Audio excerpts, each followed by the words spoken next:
Welcome to World Builders Anonymous. Kick that world building addiction and actually finish that novel with your hosts Vito and John. What's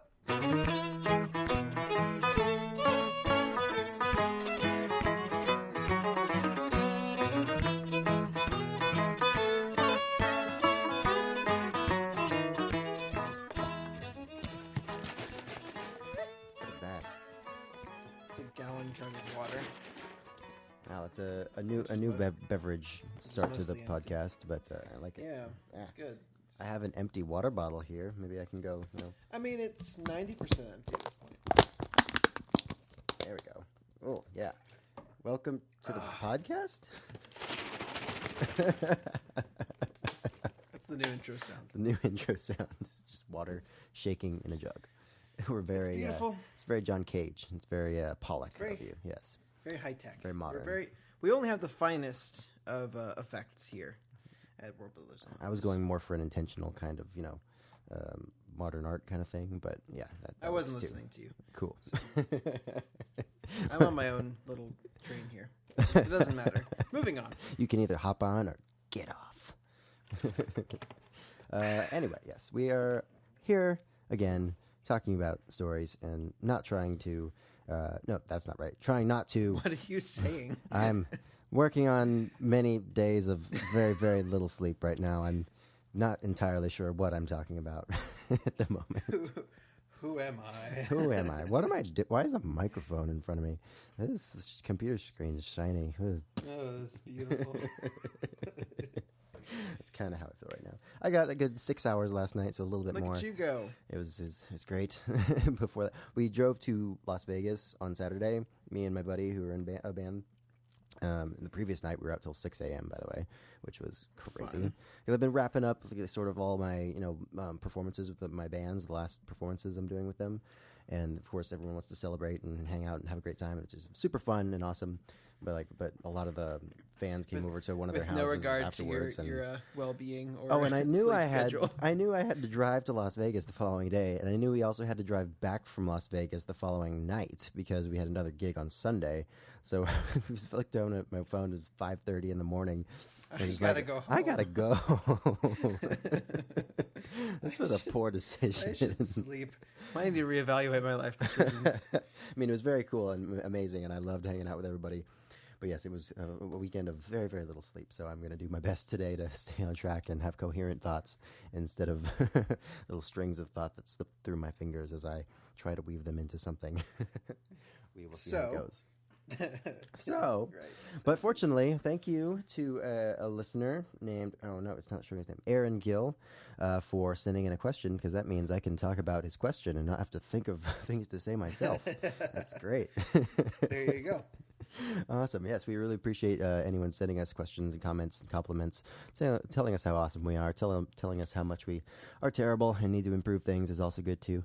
But we have not got those yet, so hopefully. So basically means we're perfect. And basically means we have 100% approval rating. Yes, which is way better than anyone can say, except for us. The presidential age is 35 years old, correct? Yeah, that's the rule. I think so. Okay. All right, so it's 11 years from now. Okay. Gatilla Brothers, 2030 for president. Well, 100% approval rating, guaranteed. 100% approval rating, guaranteed. No, I've always said my wife's going to run for president, and she would be a much better public face of the presidency, and then I would just be her advisor in the shadows, kind of whispering things into her ear with the dark cloak over my head. Creepily, apparently. Yes. Jeez. I have many ideas, but I'm not the public face. Someday. Sure. That'd be great. You can be. I don't know, the advisor whispering things in my ear. I'll be the jester. Just like a chain of advisors, just like whispering things. We'll re-implement the court jester kind of character, and that's what I'll do. I'll be the court jester for your administration. Yeah, you'll pretend to be the fool, but you'll actually be the one behind everything. You'll be the brains of the whole operation. Yeah. Has anyone done that in a story? Has there been a story where where the real brains behind the throne was the jester or something? Can you think of any? I can't think of one, but it's a good idea. It's a good idea. I'm sure it must have been done at some point. And in fact, I'm pretty sure there is one I know of, but I'm not thinking of it right now. But that'd be a good idea.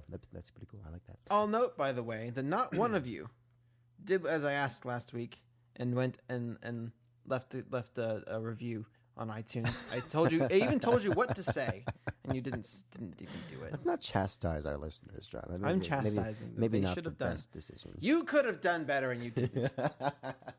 I'm not sure why you're choosing this week to do that because usually. Well, I told them what to say. I told them okay. all they I had see. to do was say. I don't remember what I said to say, but it was 2 words. It was very simple, and they didn't do it. I just wanted to complain about that. Well, I forgive you. I don't know if John does, but it's fine. Don't worry. You have to work for my forgiveness. My performance above all else. Oh my gosh. Anyway. Sorry.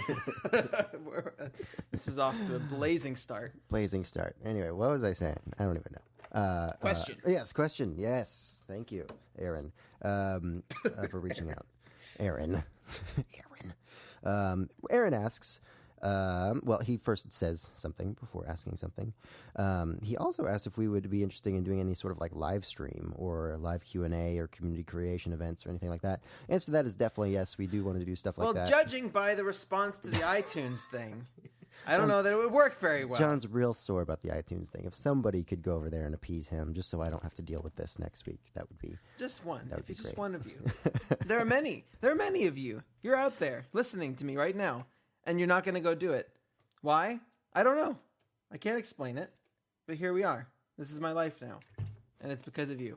Yeah. Oh, yeah. There you go. Cool. Well, I stopped I recording. was very angry before. I I'm accidentally sorry. stopped recording mid-rant, so I'm going to just pick up where I left off. I was very angry before. I'm better now. It was very... Just had to vent for a second. Anyway, It's all fine. Aaron I love asked... you guys. You guys are great. Aaron asked about Sorry. community stuff. We do want to do that at some point. I am about to move across the country on Wednesday. Well, first I'm going to actually hang out with this guy for about a week and my whole family in Texas, which is going to be awesome.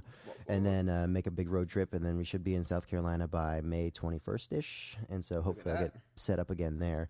So there might be a slight delay in the podcast or kind of sort of a break while we do all that stuff. But whenever things settle down again, we have talked about getting some kind of community creation started, and doing live events and stuff would be really cool. So maybe we'll start doing that. Let us know if you're interested in that kind of thing. But yeah, the main question he was asking though. Well, again, he said something before the question.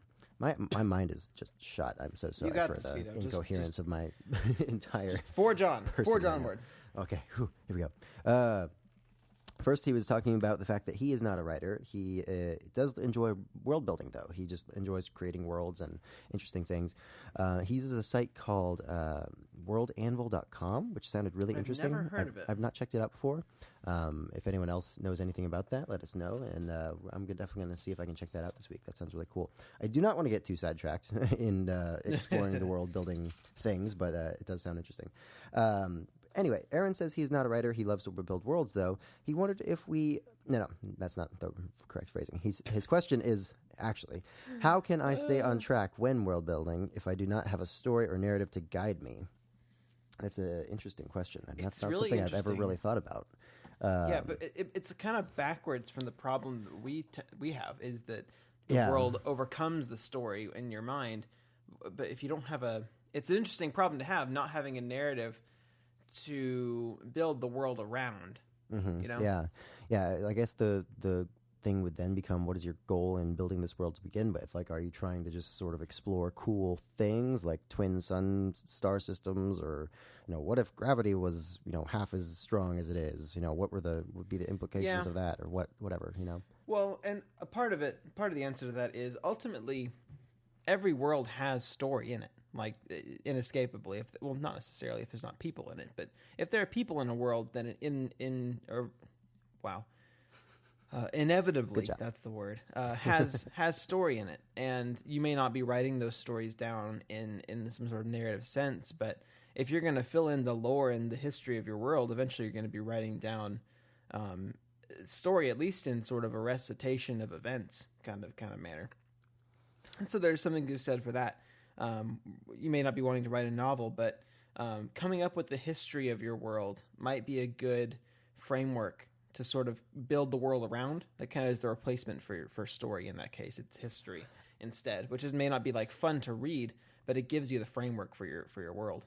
Maybe, yeah. I guess it depends on what he's talking about in terms of world building, because we use that term, kind of in our, as in our capacity as writers, to describe both creating sort of the physical world and the properties of that physical world, which, you know, have a lot of bearing on the story, and should, you know, you should always consider the narrative while you're doing that. But also, it to us, it also means sort of coming up with, like you were saying, with the history and the lore and legends, and, you know, things that people are going to use for certain purposes, like magic and that kind of thing as well. And it's very much sort of integrated with the story. So I guess it depends on the extent to which you're just building the physical universe in which, you know, sort of a story would take place, sort of the backdrop. In an interesting way, like I was talking about, like with the physical properties, or if you're talking about building up a world and also coming up with, you know, kind of like J.R.R. Tolkien style legends and histories and world events and governments and things that people create and are influenced by and that influence them. And I guess there's no real, like you said, there's no real escaping story then on a certain level. Maybe he just means that he doesn't physically sit down and write, you know, prose stories. Maybe he does, you know, do that. So if you're talking about that, I guess staying on track would just be not getting too distracted by the cool shiny things, which is a big part of staying on track in general, I guess. And at the same time, though, you can get distracted by the cool shiny things. Like there's no I guess there's no like nothing, you know, to get explicitly pressure, distracted from, as long as you're still working on your world. And the biggest thing I think is just to write it all down. Because as you go, I mean, with the restriction of having to come up with the narrative at the end taken off, I mean, you can just do whatever you want to and go crazy with the world building. But I think the big limitation is that if you don't write it down, things are just so fleeting. I mean, I have so many thoughts in a given day that I just don't have any idea what they were at the end of it. Yeah, and he also kind of included the fact that his girlfriend is the one who is better at like stories and characters, and he loves making the worlds and history, which is interesting. It kind of leads into sort of a tangential thing, but collaborating like that is super interesting. I've done that one time with my wife. We helped a friend write a pilot episode for a TV series he wanted to produce or something like that, and it was super interesting, like writing a story. It was a script, a TV script, but writing a story with someone. We literally both sat down at the computer, kind of, you know, one in front of the other, and just like I would reach forward to the keyboard when I had an idea, and then she would reach forward when she had an idea, and we'd talk about it. It was really interesting, and we work well together, but it can be a frustrating process too. Like, why do you think that? Like, no, I think they should do this or whatever. Yeah, you know? So that's kind of an interesting aspect to it. But I don't know. Especially if you're working together, it's important to have a unified sort of vision, I guess, if you're creating parts of a whole, and kind of know what the goal is and define that and share it with each other, and I don't know, just try to keep each other on track. Yeah.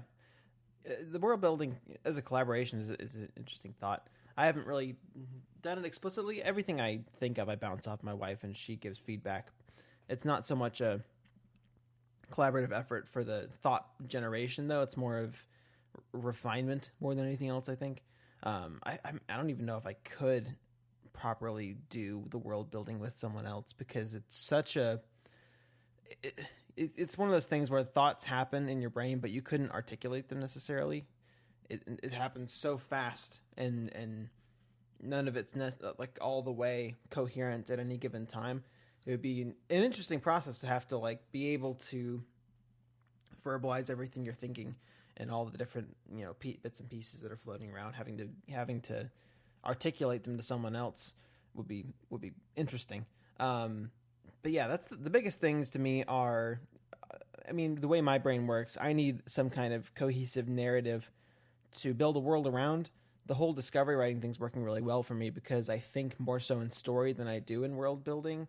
It's kind of what I'm, you know, discovering as I'm going. Without the narrative, for me, I don't know that I could come up with the world all the way, because the story brings out elements that I have to fill in the world.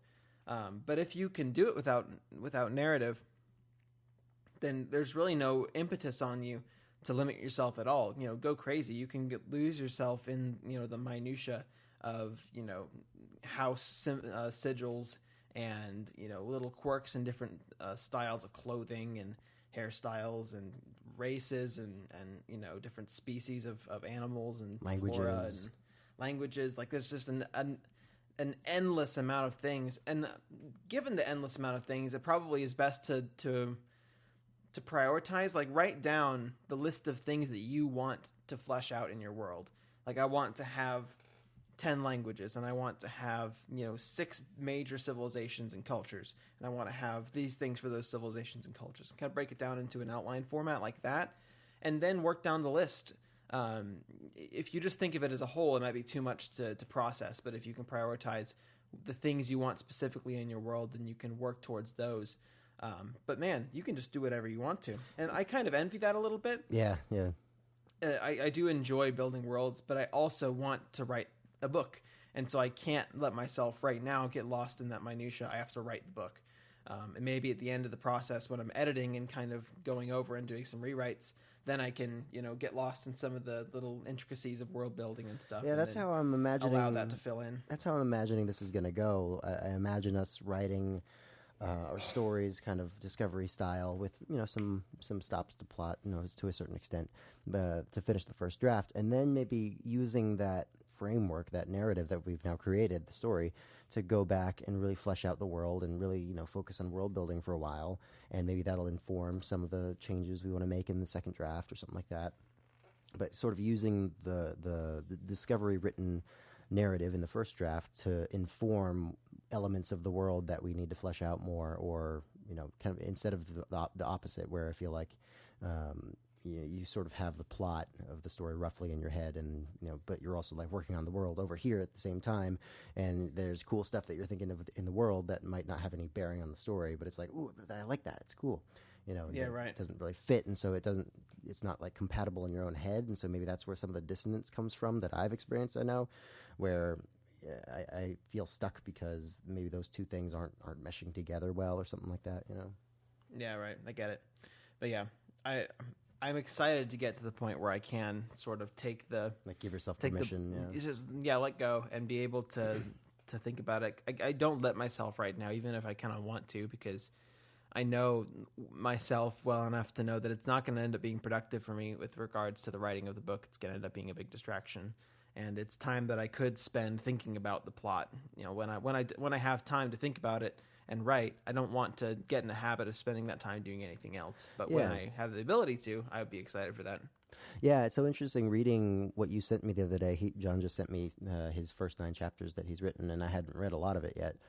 And it was so interesting going through that and reading it. And it, of course, it's a first draft. It definitely will need to be organized and kind of cleaned up and all that kind of good stuff. But I really love the heart of the story you have there. And it was so interesting knowing that it's not based in this world that's already super fleshed out and stuff. And so I was having ideas reading it for like, ooh, this could be a thing that, because he mentioned this, and I don't know if even he knows exactly the implications of, what that could, lead to in terms of the world building later and that kind of stuff. Right. Yeah, it was really cool to have that sort of limitless potential sort of implied by some of the story decisions you're making. And even I was kind of aware of that reading it, and I really like it so far. It's great. That's wonderful. Yeah, there's a lot of good character moments, which is the most important thing, of course, right now at this stage. And you're implying a lot of cool world elements at the same time, but I think the heart of the character stories is definitely there. And I think you're doing great. Yeah. It's weird, and this is the narcissistic statement. I envy the ability to read my writing without the context of me knowing things. Oh, totally, yeah. Like, I wish I could have that objectivity and to see what it actually feels like, because I can't escape the context that's in my mind. Of course, yeah. That's why it's often good to kind of put something down for a while and come back to it, because that's the closest you can get, I think, because we forget things pretty quickly. Like, I've forgotten things that I've written before, 3 years ago, and I'll pick it up again and like, oh, this is cool. Yeah. Who wrote that? Oh, that was me. Cool. Oh, that was me. Oh, I'm so amazing. or the opposite. I'll definitely notice things that I'm like, this is did trash. I do that? Holy crap, I got to fix that. But that's why we have each other. That's why we have test readers like our wives and all that kind of stuff to give us that perspective that we don't have ourselves. Yeah. Yeah. I did go back and read my kind of couple first chapters recently, and it feels like it was a lifetime ago that I wrote them. Mm-hmm. And I can feel the difference in my writing style a little bit. I kind of came into what I am a little more now that I'm in the meat of it. But I really do like what I've done, and I don't know if it's actually if it's good to like it or not. I don't know. No, I think it's great. It's definitely good to like it. I mean, I think you're doing a great job of moving through some of that frustration of it's not perfect yet, or I could phrase this better, or this is not the perfect way to describe this, or all that kind of stuff. I think you've got the it's all there. You're just gonna have to polish it later. Yeah, right. I think you're doing a good job of moving through that and pushing through the story, because it's all coming together. I see it. Yeah. And I came across that in writing chapter 9 this week, and I've gotten so much better at this as I've gone on, and I've committed to this idea. Chapter 9 is part of it is the revelation to Darren that the stone he carries has magical abilities, and they start to manifest themselves, and he's freaked out. And then it's also dealing a little bit with him and his future, and kind of establishing a base of operations for what happens next. There's a lot of stuff going on, and I know all the things that I want to happen in the chapter, and I wrote it all. The chapter's finished, and I don't love necessarily the specific words and the specific lines and stuff that I put in there, but I know for a fact that it does what at this point I want the chapter to do. So it doesn't matter if it's perfect. I was so much more easily able to label it as the ideas are good, it accomplishes the things that need to be accomplished, therefore for now it's fine and I can move on and I don't have to think about it anymore. Whereas before I struggled a lot more with making that distinction. And maybe more than, it's partly improving as a writer, I think, is partly, yes, getting better at writing itself, of course. But I think also getting to the point where you can actually finish something is also has something to do with getting better at ignoring when things are, or not ignoring, but getting a better sense of when things are kind of working, but also imperfect at the same time, and pushing through that feeling. And that's probably an acquired skill. Just as, with the skill of writing is also an acquired skill. But I think those two go hand in hand in terms of helping you make progress in finishing a draft like this. Yeah. Yeah. I saw someone on Reddit who was saying, they like to edit as they go. And I don't mean, here and there, extensively edit and make their work perfect as they go. I'm like, man, I would never some get people do anywhere. that. I've had little success with that myself. I can't do it. I can't turn that off. Well, also, easily. It's like we were talking about before, I think maybe last week or a couple weeks ago. I don't remember through the haze of just everything in my head right now.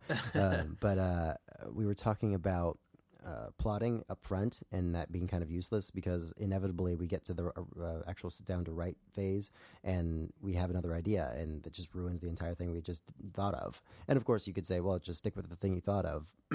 But it's hard to do that when there's another idea that seems better, and you're like, but I could go back and fix it and do everything else.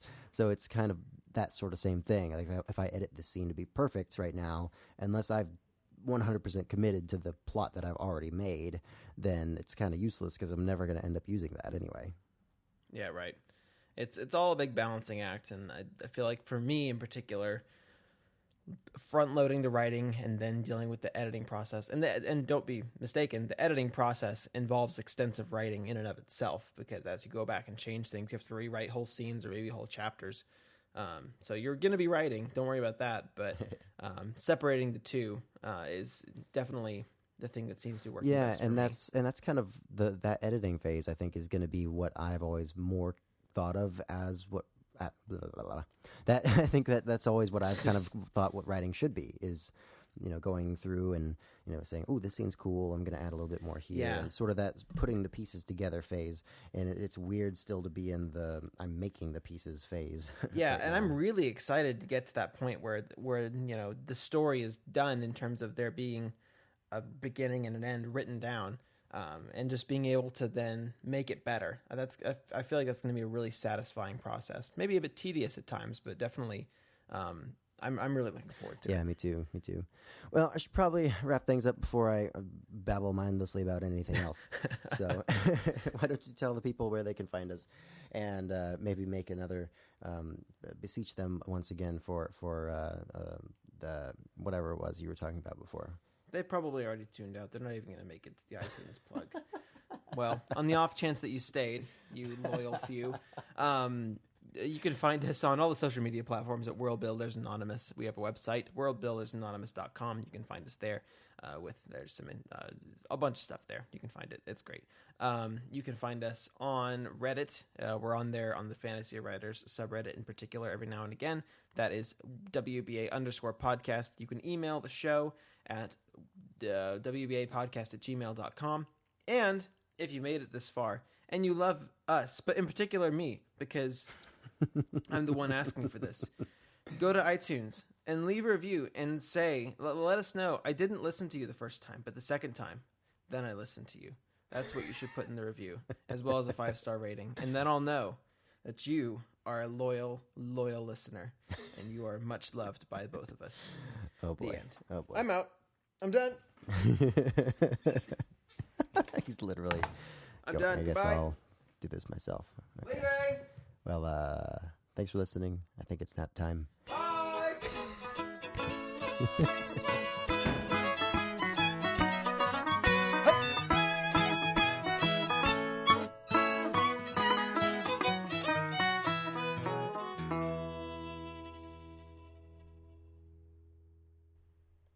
This show is sponsored in part by Audible. Visit worldbuildersanonymous.com/audible to check out what the guys are listening to right now and to receive a free audiobook.